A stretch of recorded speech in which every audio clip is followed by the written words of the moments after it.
seen you.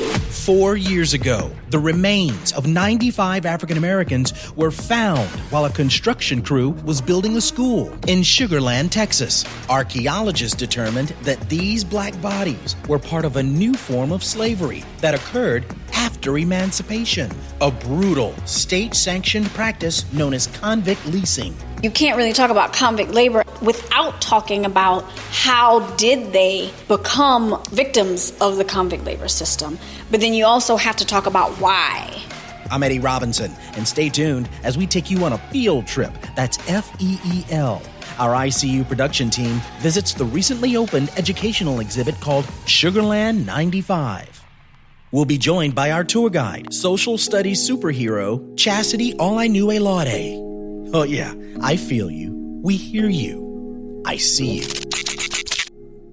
I could been at home, and the rose is big, Well, if I wouldn't listen, got to running around, First thing I know, I was jail housebound, Well, I got in jail, You're listening to ICU. I'm Eddie Robinson. The Fort Bend Independent School District has finally opened to the public a new exhibit and cemetery that honors 95 individuals whose remains were discovered on school district property.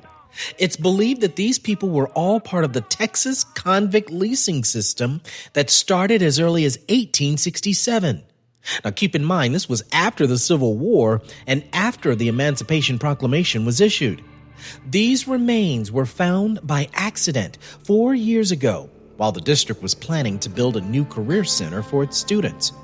And this discovery is huge because it marked the first confirmed prison cemetery for the convict leasing system, a practice in which southern states leased prisoners to build railroads, mine coal, as well as farm on cotton and sugar plantations. These labor camps were state-sanctioned, and the prisoners earned no pay and faced inhumane, dangerous, and oftentimes deadly working conditions. This new exhibit, which recently opened, also honors a Sugar Land resident and advocate by the name of Reginald Moore. He even warned officials at Fort Bend ISD years earlier that they would be building on the graves of prisoners. I believe there's possibly graves all out throughout that 2,000 some acres they have, and the acreage that was sold prior to the 03 that's out there, two part of that 50-some thousand acres they had, probably scattered sites out there now of graves and camps that we feel like there's out there. And sure enough, the remains of 94 men and one woman were found. All were black. But questions remain. Are there more bodies? And will there be efforts in place to locate them so that their stories won't remain buried? I see you as we take you on a field trip. That's FEEL. With myself, along with our ICU production team, who all ventured out to Sugar Land, Texas, to the freshly designed building known as the FBISD James C. Reese Career and Technical Center. That's where we meet up with our Sugar Land 95 tour guide, Chastity All I Knew Elaude. She welcomes us with a quick description of how all of this started, exactly where we were standing. It was upon the beginning of construction. Mr. Moore had been a long-time advocate, Reginald Moore. But he was insisted upon having archaeologists out here. And they essentially said, we nudged the district to have an archaeological team on site in the event of. And so they started in October from this side of the building, and we're moving sort of in this direction. And when they got to the point of the building where we're going to go is when they found the first remains in February 2018. For those who may not be familiar with Reginald Moore, who's this gentleman? Mr. Reginald Moore is a long-time Houstonian, resident of Fort Bend. He worked at the Jester Unit in the 80s, and that's what kind of sparked his interest in the Texas criminal justice system, particularly the prison labor system, because he saw it in action in the 80s.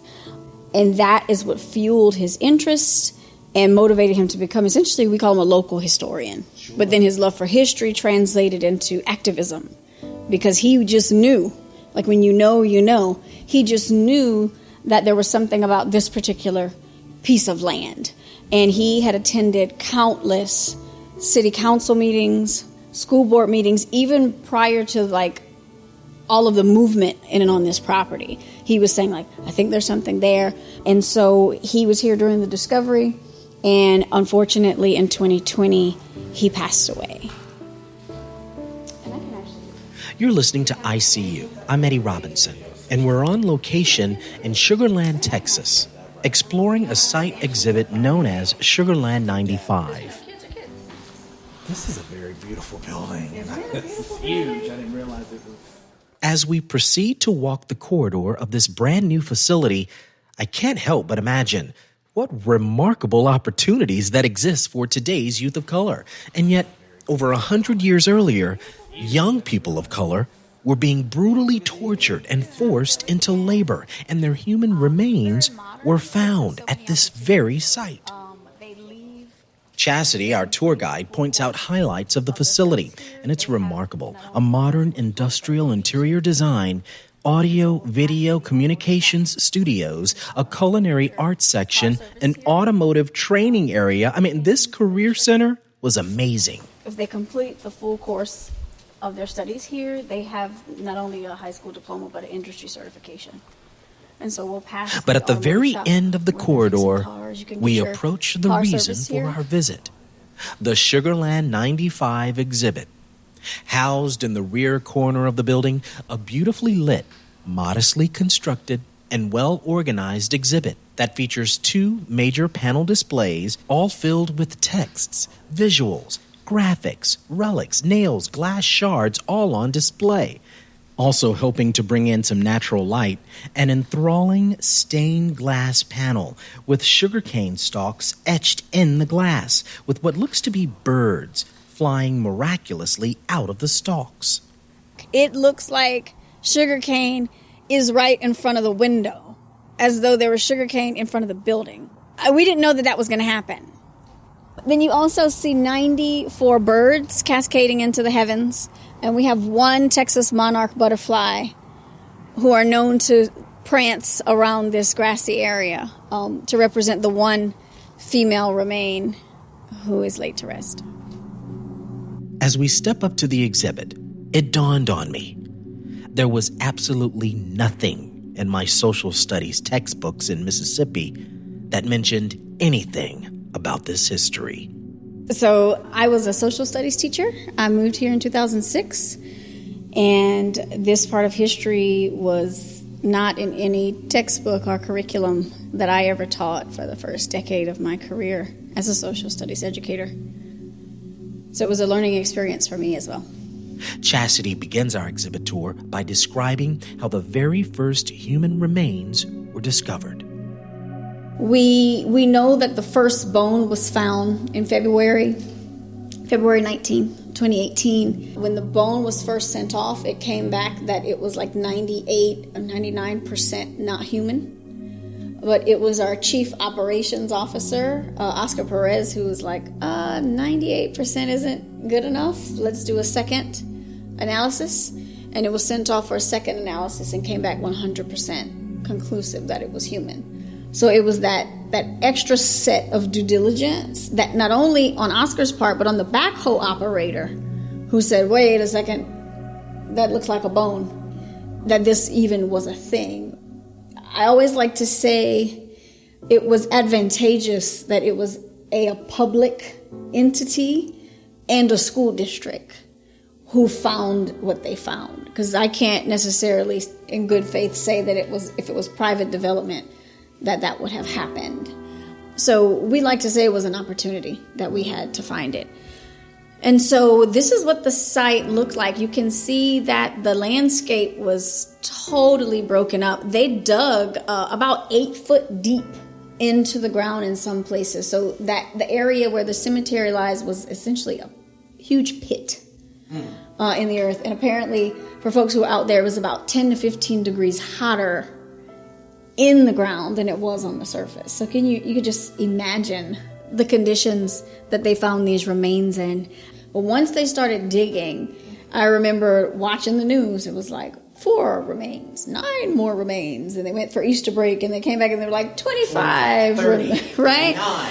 Yes, and the number just kept growing and growing. So in total, we now know collectively there were 94 men and 1 presumed female laid to rest in the cemetery.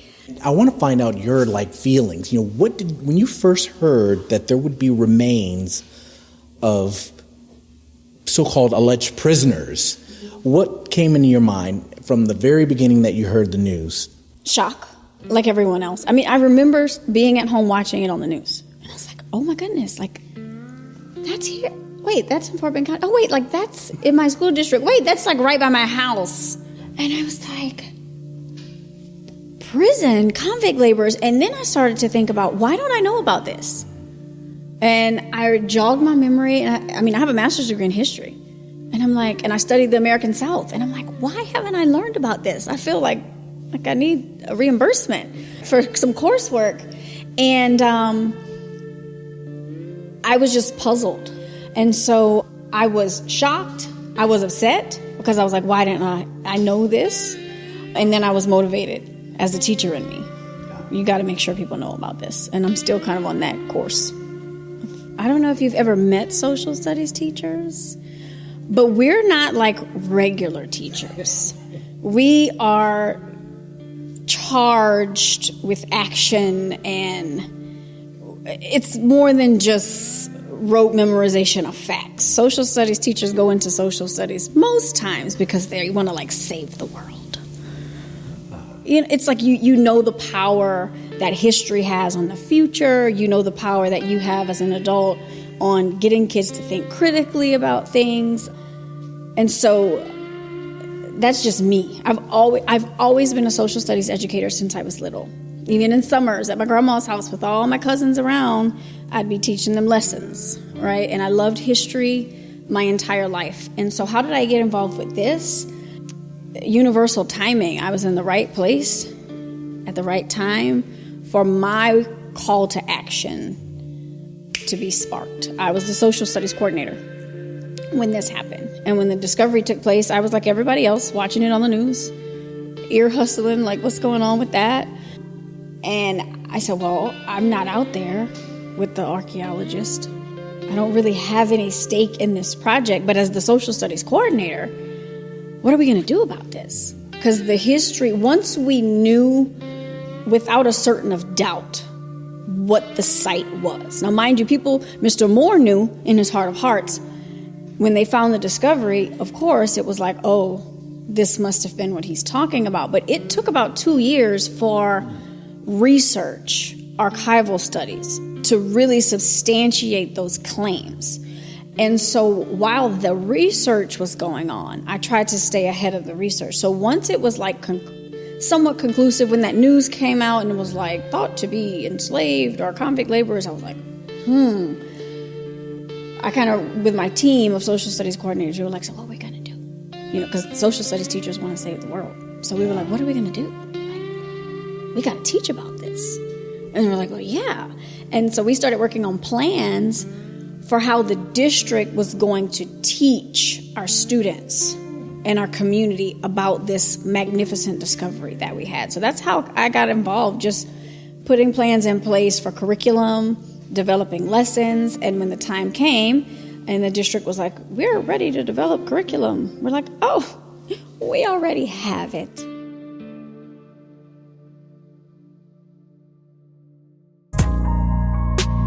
Coming up, our special field trip continues as our ICU production team visits the Sugarland 95 exhibit, an historic cemetery where 95 African Americans were buried. They were believed to have been part of a convict leasing program that began in the late 1800s. We'll share more details about what was found in the dig, and we'll also share profiles of the convicts and tell you their names. Plus, the moment of the tour that really got me and touched my heart. I'm Eddie Robinson. I See You. We'll be right back.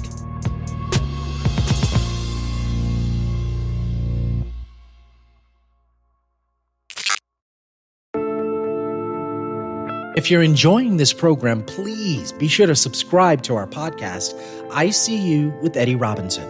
You can hear all the past episodes and be notified when new episodes are released. Also, please take a minute to give us a review or comment. We love getting feedback from our listeners.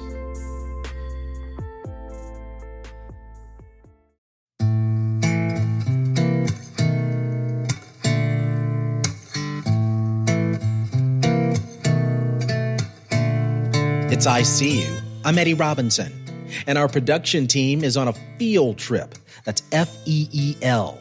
And we're being led on a tour of an exhibit by Fort Bend ISD's Social Studies Supervisor Coordinator, Chastity Olainue-Lade. Chastity's about to describe for us the first panel of images and information that's on display for the new Sugarland 95 exhibit, located in Sugarland, Texas, about 30 miles southwest of Houston. We continue. My name is Chastity Olainue-Lade. I am the Coordinator of Community and Civic Engagement for Fort Bend ISD. Long story short, I'm an educator, a history, social studies educator, and this is the Sugarland 95 exhibit. Typically, when folks come to the exhibit tour, we start them out in the corner over here with a little bit of background. So the first set of images essentially is the site when they first started construction. October 2017, and sort of what the site looked like. Lots of heavy machinery, and that's actually the picture down below is the lead archaeologist was out here during that time. Upon that discovery, launched almost a 2.5 year long scavenger hunt of research. And so I like to show this image, particularly to those who say, well, how do you know that that's what it was? And students, to show them that research doesn't just happen with one resource. Sure. You have to use a variety of resources. So we show them this because, yes, the exhumation provided us with the remains, but it also gave us artifacts. So all of the artifacts that you see in these cases were from the dig. They're not replicas. They're not on loan from another site. They're artifacts found in the dig site. And artifacts are extremely important because they corroborate the other sources to confirm what you have. And so we have the artifacts, we have the bioforensic studies of the remains that can tell us their ages, their ethnicity, their living conditions, but also their conditions upon death. It's critically important. The ongoing DNA studies that are continuously going on. I'll talk to you a little bit about that soon. And then archives. As a social studies teacher, I like the archives. Because that's like the pen hits the paper 100 years ago. So the archives are critically important because they tell us the story of the land. We're able to track the usage of the land, who the landowners were, what they were engaged in, how many folks worked here, because all of those records were kept. And so the archives are critically important because although this is a lesser known point in history, it's all there. Everything is there. You just have to put the pieces of the puzzle together. Because this is all about the forensics. And the kids say, what is that? And I'm like, it's what we know based off of bones and dirt. And then they get excited because we can tell so much by bones and dirt. So this particular part of the exhibit is designed to give people an understanding of who were the people who were found and how are we working to go, like this says, from numbers to names, and what sort of work is that going to entail to get us from numbers to names. So we give them a lot of the exhumation details. We show the cemetery plot so they can understand that this was on the banks of a bayou. It was not the place where you were having a picnic. This essentially was lowlands, marshlands, a dumping ground, so to speak. And so we show them the cemetery layout before taking them out to the cemetery so they can have sort of a visual, spatial understanding of the site. And we explained to them that the cemetery view is a timeline also, because we know based off of dirt and artifacts that this portion of the cemetery is the eldest part of the cemetery. And we know that, A, because of the dirt, and because of the nails. So if you look in the case, there are nails at the top that are well preserved. They're longer, they have square heads, and those nails correlate back to pre-industrialization, when blacksmiths were actually making nails by hand. And so those square head nails were found in the eldest portion of the cemetery. Whereas as you see time passing by, we go from using those durable nails to machine-made, smaller nails that decomposed to a degree over time. And so we kind of tell that story. The center of the cemetery gives you that sort of discombobulated feeling where there's really no east-west configuration, which means there was no sort of Christian reverence given upon burial. And then the last part of the cemetery, we have, again, some uniformity in how folks are buried, which, you know, there's the theory that this part of history coincided with flood. We see that this is actually the banks of the bayou where that dotted line is.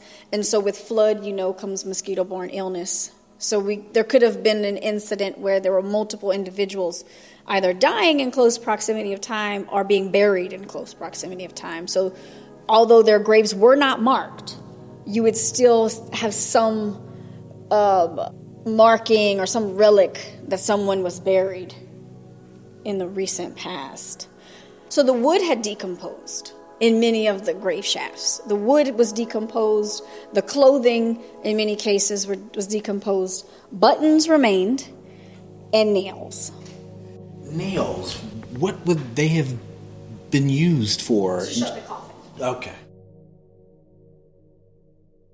So, Young is 14 years old, from what According to the human record. When I'm explaining this to students, I say there's the historical record, which is that artifacts, the archives, the paper, and then there's the human record.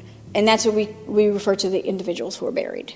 So according to the human record, meaning the skeletal remains, the youngest is about 14. According to the historical record, the youngest is 16. Mr. William Nash was a cook. And, you know, statistically, the median age range of these men was between 19 and 24, with the average age of death at 25. So in our final report of findings, there's a portion of it called the roster of the deceased. And that roster was actually compiled through combing through thousands of they're called prison cards, intake cards with the Texas criminal justice system. Those have all been archived in like different databases, including like Ancestry.com. And so an archivist literally dedicated her time and her life combing through those resources, looking for individuals who their prison intake at Huntsville showed that they were sent to work in this property, Ellis Camp 1, Ellis Camp 2, later again Ellis Camp 1, then Imperial Camp, and they died while here.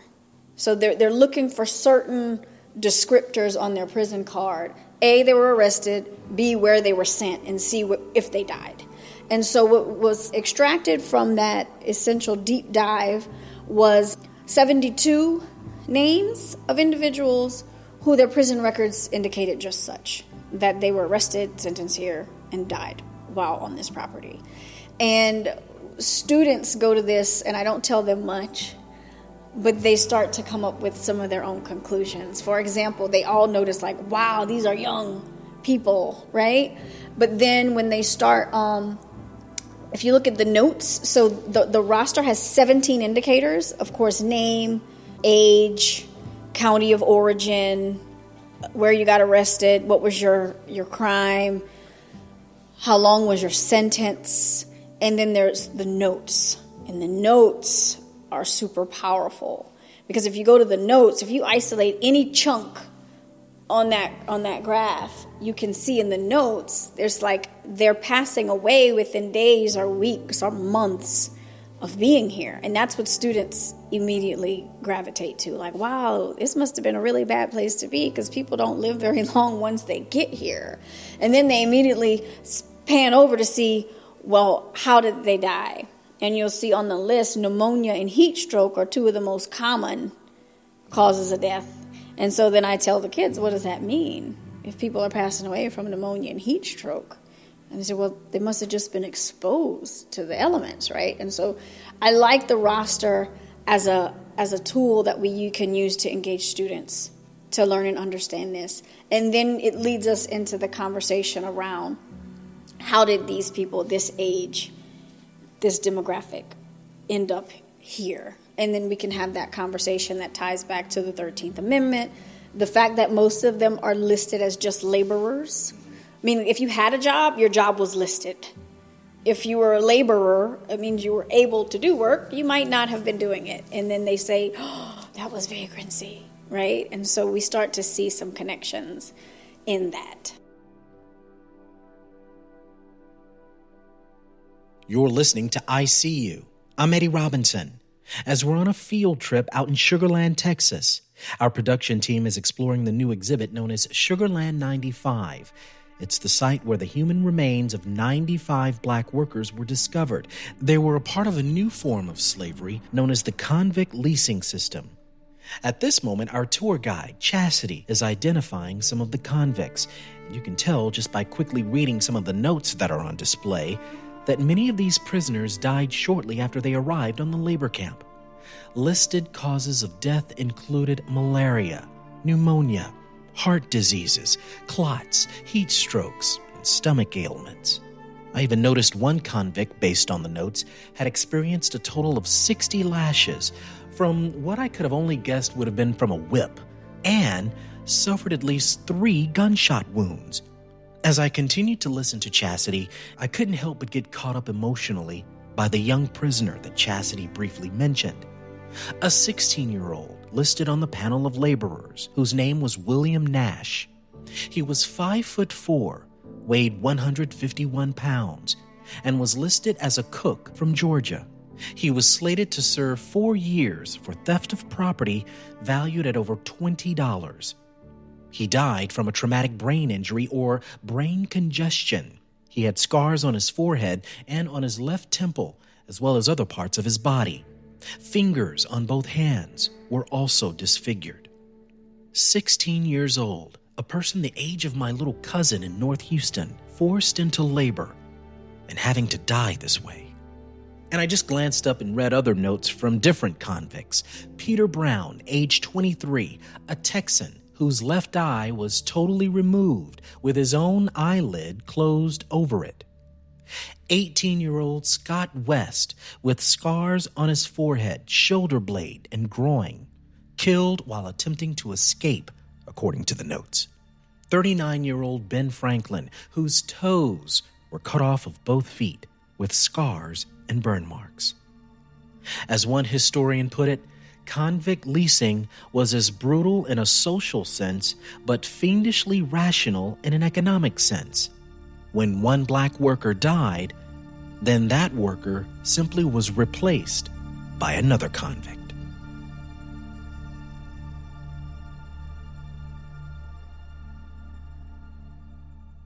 Has there been any discussion as relates to many of these convicts based on trumped-up charges, right? I mean, you can't really talk about convict labor, particularly in this historical context, without understanding that this system was birthed following the emancipation of slavery as a direct result of the 13th Amendment and the subsequent black codes that were passed. So in Texas, the 13th Amendment was passed nationally in 1865. Part of Reconstruction conditions were that states were supposed to also ratify the 13th Amendment. Well, Texas refused to ratify the 13th Amendment, and in the Constitution of 1866, they actually devised the Texas Black Codes. And so it was those black codes that essentially would create the system of laws, or even the social system, right, that would criminalize behaviors of the newly freed people. So you can't really talk about convict labor as it existed during this time period without talking about how did they become victims of the convict labor system. But then you also have to talk about why. And so then we say, well, why? Why was this a thing? And I think any person who has any sort of historical understanding of the Civil War and the causes of the Civil War and what the Civil War then did to the Southern structure, you would say, well, wait, that does make sense. And it's almost, you see light bulbs go off in people's brains, because no one essentially really thinks about the fact that after the Civil War, yes, we emancipated 4 million people, but then what? And so when you start to understand, like, just because slavery was outlawed, that doesn't mean that agriculture is going to go away. Doesn't mean that big farms are going to stop functioning. There's still a need for a workforce, and the crops still exist. That then you really start to see the nods of the head and the clear understanding. And then when you go to the historical side of the exhibit and you're looking at those bills of sale or the contracts for the landowner saying, I'll give you $5 for all the able-bodied convicts in Fort Bend County to go and work on this farm, it makes a lot more sense. And it helps clear up a lot of historical misconceptions.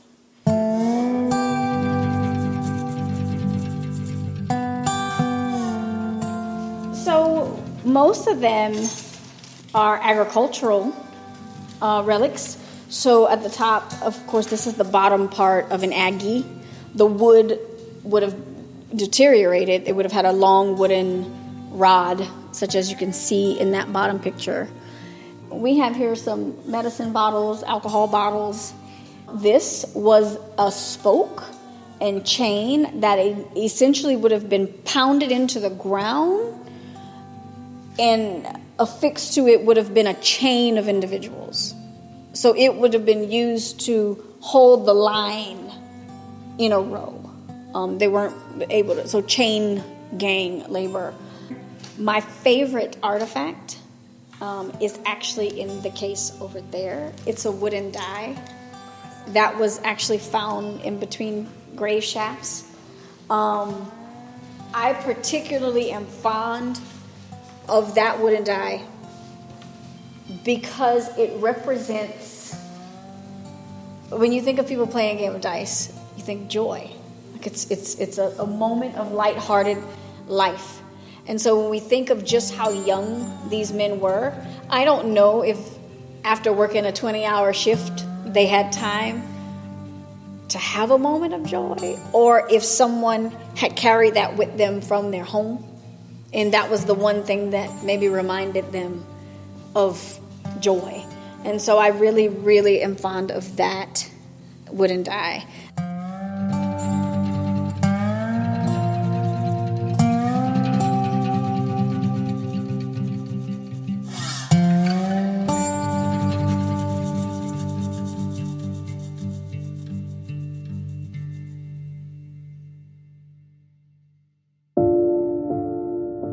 Coming up, we continue our field trip with our tour guide, Chastity Olainue-Laude. We're exploring the Sugarland 95 exhibit in Sugarland, Texas. We head out from the indoor exhibit to the outdoor cemetery, where 95 African Americans were reinterred to their final resting place, but not without controversy. I'm Eddie Robinson. I see you. The final segment of our tour of an unsweet history of Sugarland, right after these messages.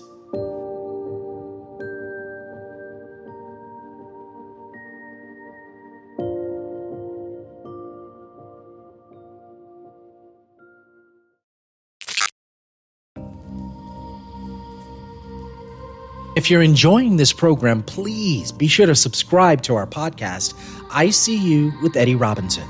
You can hear all the past episodes and be notified when new episodes are released. Also, please take a minute to give us a review or comment. We love getting feedback from our listeners.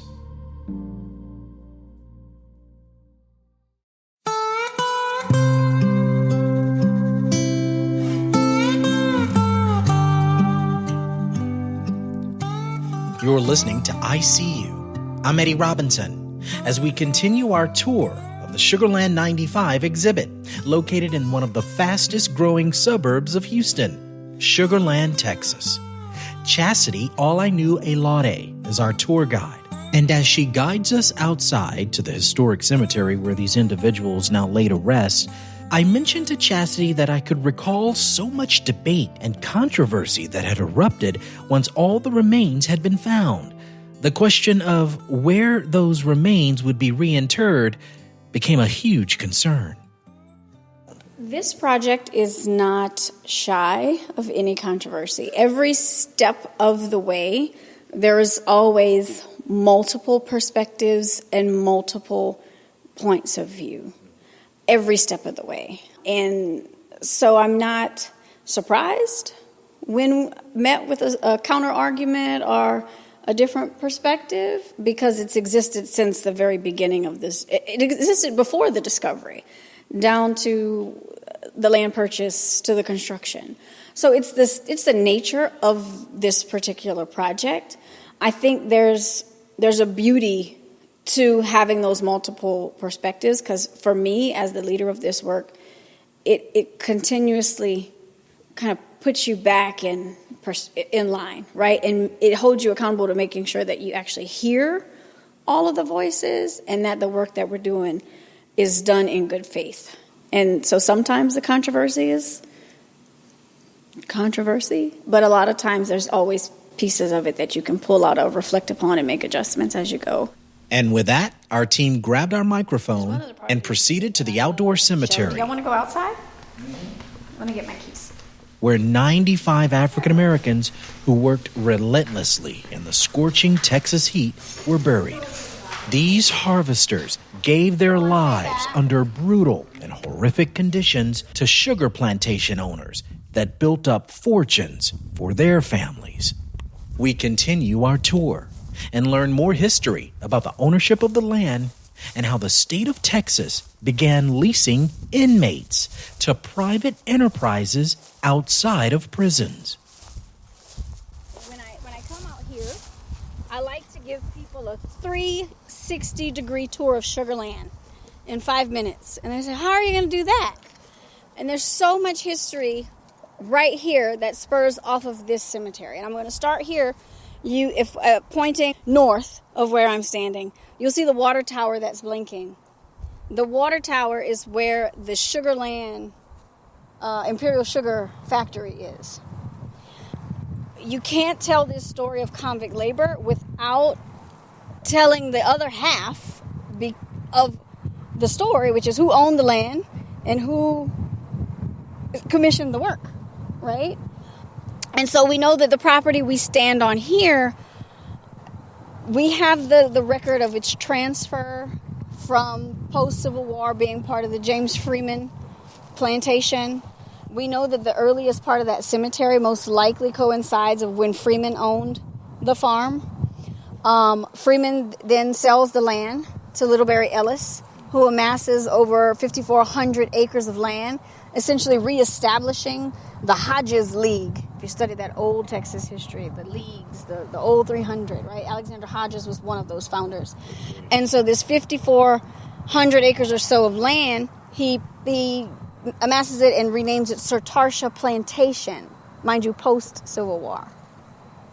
And so Ellis, his next-door neighbor, literally the train track was critical to Ellis's property because Walker Station Rail Depot was on it. That's the depot where the cane comes in and out. Next-door neighbors, where that blinking light is, was Edward Cunningham. Mr. Cunningham had about 12,500 acres of which was once the Sugarland plantation. So two next-door neighbors, one with the refinery, one with the rail depot. They're owning prime real estate along the Brazos River, cultivating sugarcane, post-Civil War. Now, mind you, convict leasing started in Texas as early as 1867. We know that Mr. Freeman had one of the first leases in the state. And so when Ellis and Cunningham sort of come into the fold, the state had then canceled its first leases and then tried to resume. That wasn't effective. So they essentially, we call it an RFP. They put out a bid, right? And Ellis and Cunningham both submit independent bids, but are accepted as joint operators. So now you have two men, next door neighbors, one with a depot, one with a refinery, about 20,000 acres of sugarcane farming land, who now own and operate the Texas prison system. And so it was under their watch that the convict leasing system was, literally they worked out all the kinks in the 5 years that they owned it. They were so prosperous that the state actually canceled their lease after 5 years and resumed it under them. But Ellis and Cunningham were still able to lease convicts from the state. We know that once the Ellis family sold the property to the state then, this area was converted into the Imperial State Prison Farm. And then Cunningham, financial woes, all the records say that he was a shrewd businessman. He was, no one really wanted to work, even as hired labor. They referred to Cunningham's, properties as the hellhole on the Brazos. So he essentially went belly up, and private investors, Mr. Eldridge and Mr. Kempner, purchased the property and then created the Imperial Sugar Company. As our team looks out across the memorialization site, we notice the perimeter fencing and that inside that fencing, there were black gravestones on the ground that had been installed to officially mark the exact location of each grave that had been found during the exhumation. A question was raised during the tour that related to why the bodies of these prisoners, after they had died, weren't delivered to family members. Chastity responds. There's only one record that was found in the Senate investigations leading up to this being abolished, right? And it's actually on the board. It's actually part of the rationale how the cemetery got the name of Bullhead Camp, because it talked about a bullhead camp and a labor force, right? Knowing that this cemetery wasn't marked, it didn't have a name, right? But the name Bullhead is more of a tribute to the potentially upwards of 1,000 people working in and around this area, knowing, as what he said, this was a migrant workforce, right? But then also its juxtaposition along the banks of the bayou. But in that Senate investigation, a guard actually says, never known to call a family, just bury them in a pine box made by the prisoners, right? And so not only do we have the historical wondering of, did people even know that their family members were arrested and sent here? But then they also didn't know that they died. And the cemetery was unmarked. Historians say that more than 3,500 prisoners died between the start of convict leasing in 1867 and when it ended around 1912. Imagine what would have happened if this discovery had not taken place. Imagine what would have happened without the persistence of Fort Bend County resident Reginald Moore, who dedicated his life to bringing awareness to convict leasing at that site and emphasizing the cultural significance of Sugarland 95. I think had Mr. Moore not literally have been out here pacing, Yeah. he put it. He warned people like earlier. Oh, yeah. Like years and years and years. Oh yeah, and he put another a layer of quality assurance on this thing, right? Because he was literally overseeing the whole operation, and so you can't really tell the story without infusing it with the efforts of Mr. Moore. Because had it not been for him, who knows?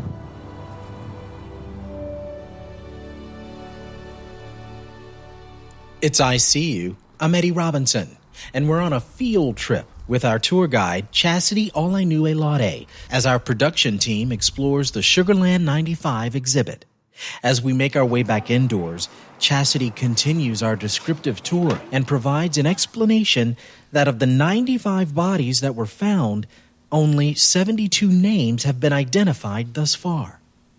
So if you read on the panel, we talk about the research that's ongoing to identify the individuals with the hopes of being able to make some matches with the 72 names, with the 95 remains. That has not occurred yet, and that's a long process. So the work is really kind of twofold. You have the DNA research and the genealogical studies. Those two have to go side by side to support one another. And so the researchers on this project, the principal research group, an independent group of researchers who were granted a permit to engage in this study. And so they were strategic in how they were running the samples with a hope of being able to have a higher degree of certainty over who some folks are. And I like to give the example of a gentleman named Sebi Frosh, who has a vignette in the final report. He was born an enslaved person in Georgia on the Sea Islands, sold to Texas, got his freedom, was a free man for quite some time, but then was arrested. And Mr. Sebi Frosh was 60 years old, according to his criminal record. He died as a result of a leg amputation. And his leg also had gunshot wounds. And he said he escaped and was recaptured. So you get sort of the whole story of Mr. Frosh, who was arrested for theft. Well, we know that there's an individual who is laid to rest, who aged about 60 years old, who had gunshot wounds in his leg. Literally, the bioforensic archaeologist was able to place bullets in the wound, and that same leg was then amputated. So the DNA work, then followed by genealogical studies, could give us a match on that individual. But we're talking about roughly going into 5 years to be able to understand one person. So it's a long process, but it's an important process that everyone is committed to seeing through. What other roadblocks do you see moving forward with this particular exhibit? Funding. Huge roadblock. As a public school district, we are limited in what we can legally and legitimately spend money on and for, and just how much. And this project, just the discovery alone and the studies that ensued and the redirection of a building cost a lot of money, taxpayer money. And taxpayers look all different kind of shapes, sizes, ways. They have different viewpoints and on what money should be spent on and for. So a huge roadblock is money. Even with the outdoor area, we're going to need to raise a lot of money to get it done. The DNA, it's been 4 years. They've only raised enough money to do about 12% of the analysis. Money is the major roadblock. If I had to say another obstacle, it's this: if you go left, someone will want you to go right. And if you go right, they'll want you to go righter. Right? And so it's navigating that, not necessarily being frightened by it or shaken, but being able to hear it, reflect, and say, you know what, that's a point taken, and you keep moving. It's having enough strength to keep pushing forward, even when there's people saying, no, this isn't the right thing to do. You should have done that. You should do this next. It's having to navigate all of that, but keeping your eyes on the prize, which is to ultimately get to a point where we properly memorialize these individuals. In your 4 years of involvement as a social studies superhero, what's the biggest lesson that you've learned about yourself?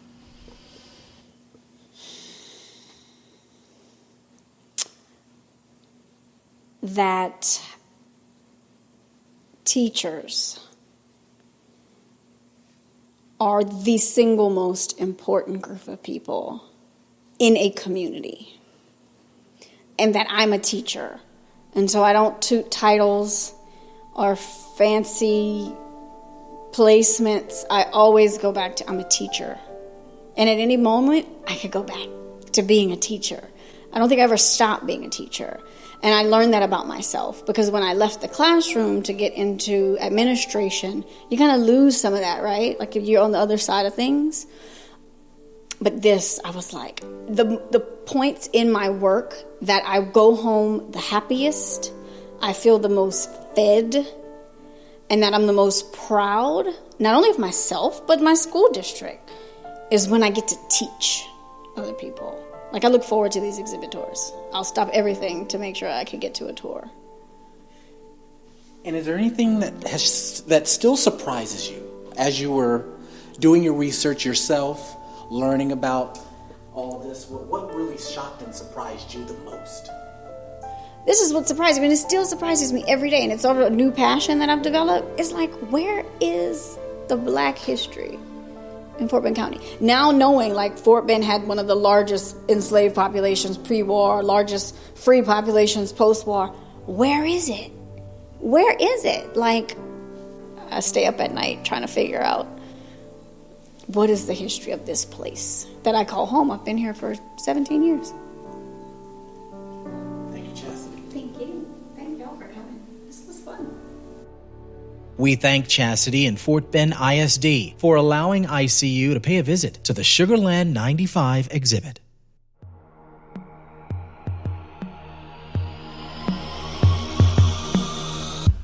Our team includes Technical Director Todd Holzlander, Producer Laura Burks, Editors Mark DeClaudio and John Mitchell Good, Sound Designer Dave McDermott. ICU is a production of Houston Public Media. Follow us on Facebook and Twitter. And for more updates and episodes, visit our website, iseeushow.org. I'm your host and executive producer, Eddie Robinson. Thanks so much for listening. And remember, I feel you, we hear you, I see you. Until next time.